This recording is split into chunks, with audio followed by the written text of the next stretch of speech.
नमस्कार, मैं चुनचुन कुमार। स्वागत है झारखंडी हिंदी न्यूज पर। चलिए जानते हैं आज की छोटी बड़ी सभी महत्वपूर्ण खबरों को।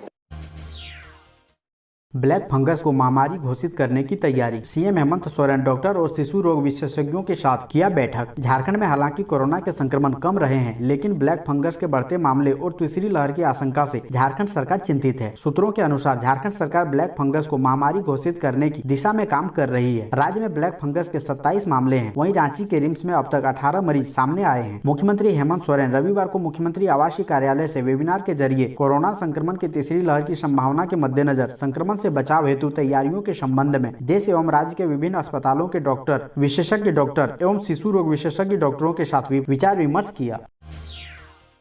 कोरोना संकट के बीच झारखंड के जेलों में भीड़ कम करने के लिए 7,000 कैदियों को मिल सकता है पैरोल या जमानत। कोविड-19 की दूसरी लहर के बीच झारखंड की जेलों में भीड़भाड़ कम करने के लिए करीब 7,000 कैदियों को अंतरिम जमानत या पैरोल दी जा सकती है। एक शीर्ष अधिकारी ने बताया कि उच्चतम न्यायालय के आदेश के आलोक में यह कदम उठाया जा रहा है। झारखंड के पुलिस महानिरीक्षक वीरेंद्र भूषण ने इस संबंध में जानकारी दी।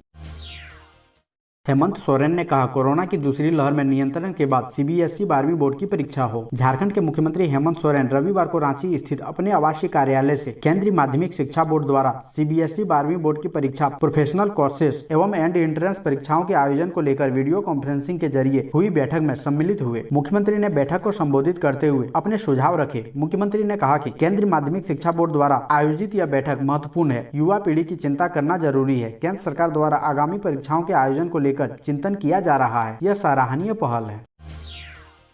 नेपाल के बाद कर्नाटक में फंसे मजदूरों की वापसी के लिए बढ़ा दबाव। डीसी ने चित्रदुर्ग प्रशासन से साधा संपर्क। नेपाल में फंसे दुमका के 26 प्रवासी मजदूरों की सुरक्षित वापसी हो गई है। दुमका जिला प्रशासन ने विशेष बस से सभी मजदूरों की वापसी सुनिश्चित कराई। भारत नेपाल सीमा विराटनगर से बस पर सवार होकर मजदूर शनिवार की रात दुमका पहुंचे। विराटनगर तक नेपाल प्रशासन ने मजदूरों को पहुँचाने में मदद। यहाँ पहुँचने पर सभी की कोरोना जाँच की गयी। 5 मजदूर पॉजिटिव निकले। दूसरी तरफ कर्नाटक के चित्रदुर्ग जिले में फंसे 16 मजदूरों ने झारखंड सरकार और दुमका जिला प्रशासन से वापसी के लिए मदद की अपील की है।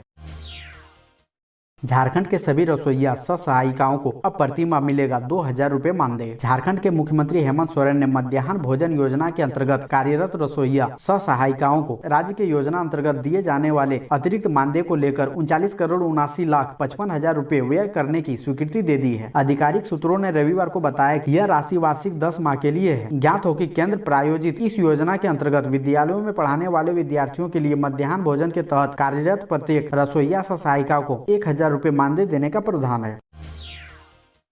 रघुवर दास ने कहा, कोरोना की तीसरी लहर से निपटने के लिए मुस्तैदी जरूरी। राज्य के पूर्व मुख्यमंत्री एवं भारतीय जनता पार्टी के राष्ट्रीय उपाध्यक्ष रघुवर दास ने कहा कि डॉक्टरों, पैरा मेडिकल स्टाफों एवं अन्य फ्रंटलाइन वर्करों की कड़ी मेहनत के कारण कोरोना पर कुछ हद तक नियंत्रण पाया जा सका है। उनकी उल्लेखनीय भूमिका के लिए धन्यवाद शब्द कम है। उन्होंने कोरोना की संभावित तीसरी लहर से चौकन्ना एवं मुस्तैद रहने की आवश्यकता पर बल देते हुए कहा कि कोरोना से मुकाबला में प्रधानमंत्री जी का मंत्र, जहाँ बीमारी वहाँ उपचार, सहायक सिद्ध होगा। राज्य सरकार इसके लिए व्यापक तैयारी कर ले।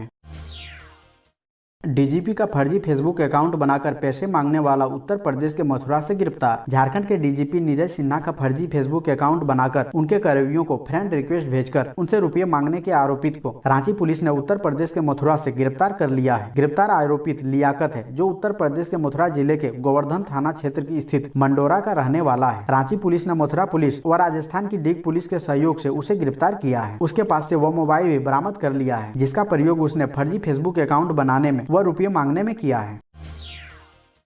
पिछले 24 घंटों में झारखंड में 3,929 हुए स्वस्थ। 2,037 नए कोरोना पॉजिटिव लोगों की हुई पहचान। 41 की हुई मौत। झारखंड में बीते 24 घंटों में 2,037 नए कोरोना पॉजिटिव मिले हैं, जबकि 3,929 मरीज स्वस्थ होकर घर लौट चुके हैं। वहीं 41 कोरोना संक्रमित मरीजों की जान चली गई है, जिसमें अकेले राजधानी रांची से 9 मरीजों की मौत हो गई है। इसके अलावा पूर्वी सिंहभूम से 7, रामगढ़ से 5, बोकारो से 4, हजारीबाग से 3, गोड्डा, लोहरदगा और सिमडेगा में 2-2, धनबाद, दुमका, गढ़वा, खूंटी, कोडरमा, पलामू और पश्चिमी सिंहभूम में 1-1 मरीज की मौत हुई है।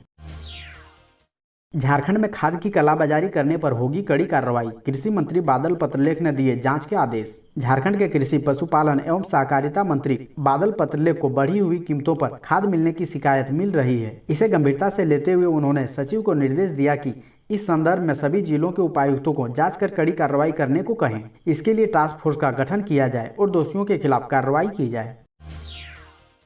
कोरोना महामारी के बीच झारखंड सरकार ने उठाया बड़ा कदम, चलंत वाहनों में कराएगी वैक्सीनेशन। कोरोना की दूसरी लहर की वजह से पूरे देश में लगातार कोरोना के मामले सामने आ रहे हैं। ऐसे में झारखंड सरकार राज्य में टीकाकरण की रफ्तार को बढ़ाने के लिए कोई भी कमी नहीं छोड़ना चाहती है। इसी कड़ी में राज्य सरकार ने टीकाकरण की रफ्तार को बढ़ाने के लिए चलंत वाहनों का सहारा लिया है। दरअसल राज्य के शहरी क्षेत्र में 45 से ज्यादा उम्र के लोगों के लिए टीकाकरण केंद्र बनाए गए हैं, जिनमें प्रतिदिन काफी संख्या में लोग आकर टीका लगवा रहे हैं। लेकिन राज्य में टीकाकरण की रफ्तार अभी भी काफी धीमी है। ऐसे में जिला प्रशासन द्वारा अब चलंत वाहनों से टीकाकरण किया जाएगा। प्रशासन 24 मई से 2 मोबाइल टीकाकरण वाहन का संचालन करेगा।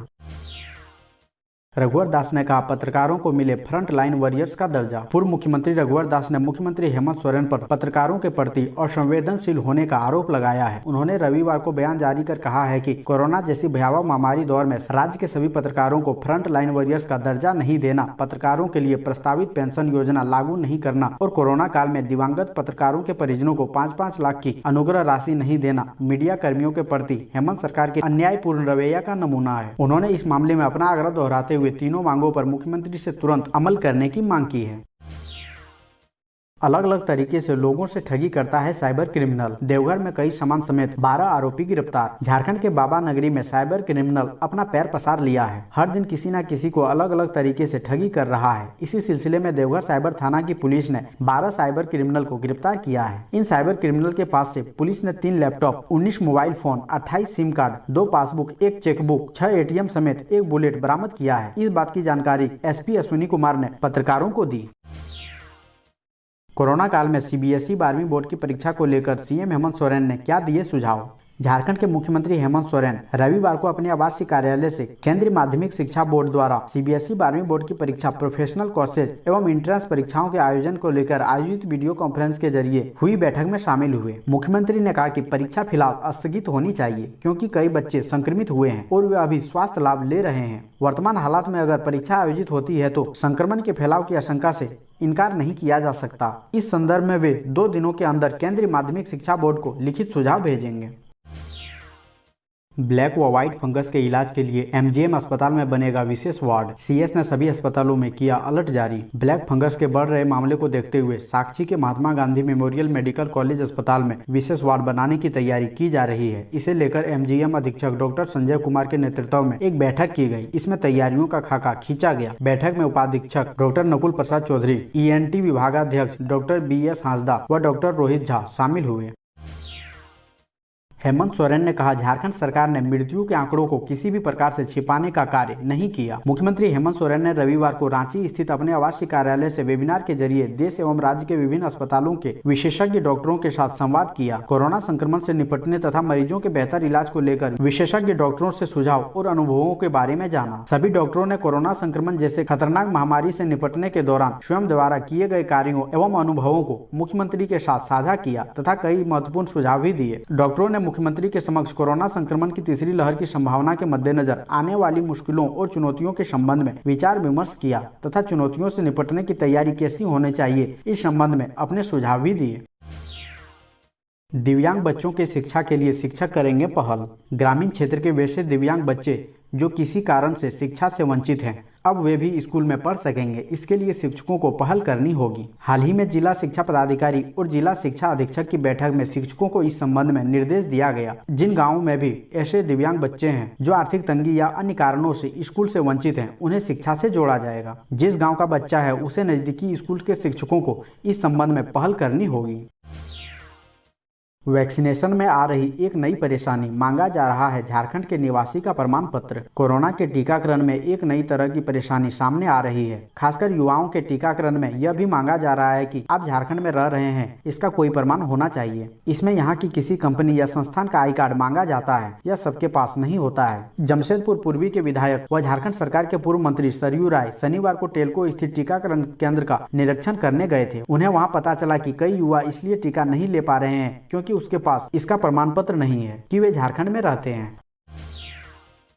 बढ़ रही है स्वस्थ होने वालों की संख्या। आज सीएम हेमंत सोरेन कैबिनेट मंत्रियों के साथ करेंगे स्थिति की समीक्षा। झारखंड में लॉकडाउन का असर दिखने लगा है। संक्रमित होने वालों से स्वस्थ होने वालों की संख्या बढ़ने लगी है। इस बीच मुख्यमंत्री हेमंत सोरेन 24 मई को मुख्यमंत्री आवासीय कार्यालय से राजद के सभी कैबिनेट मंत्रियों के साथ वीडियो कॉन्फ्रेंसिंग के जरिए राज्य में कोरोना संक्रमण की अद्यतन स्थिति तथा संभावित तीसरे लहर की रोकथाम एवं नियंत्रण से संबंधित तैयारियों के संबंध में विचार विमर्श करेंगे।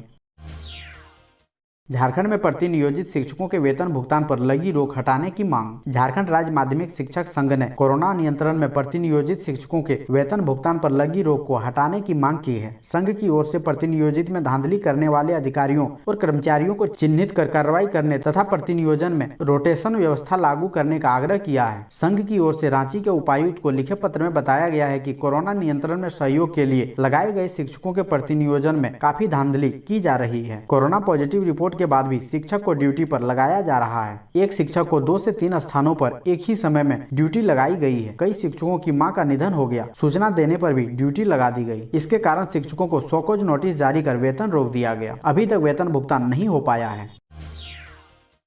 केंद्रीय खेल मंत्री किरण रिजिजू से इंटरनेशनल फुटबॉलर संगीता को जल्द मदद का मिला भरोसा। इंटरनेशनल लेवल की फुटबॉल प्रतियोगिता में भारत का प्रतिनिधित्व कर चुकी धनबाद की संगीता सोरेन की आर्थिक बदहाली की खबर मीडिया में आने के बाद राष्ट्रीय महिला आयोग की अध्यक्ष रेखा शर्मा द्वारा नोटिस लेने के बाद अब केंद्रीय खेल मंत्री किरण रिजिजू भी मदद के लिए आगे आए हैं। उन्होंने खेल मंत्रालय के अधिकारियों को मदद के लिए निर्देश दिया है। इसके बाद रिजिजू के मंत्रालय के अधिकारियों ने संगीता से मोबाइल पर संपर्क साधा।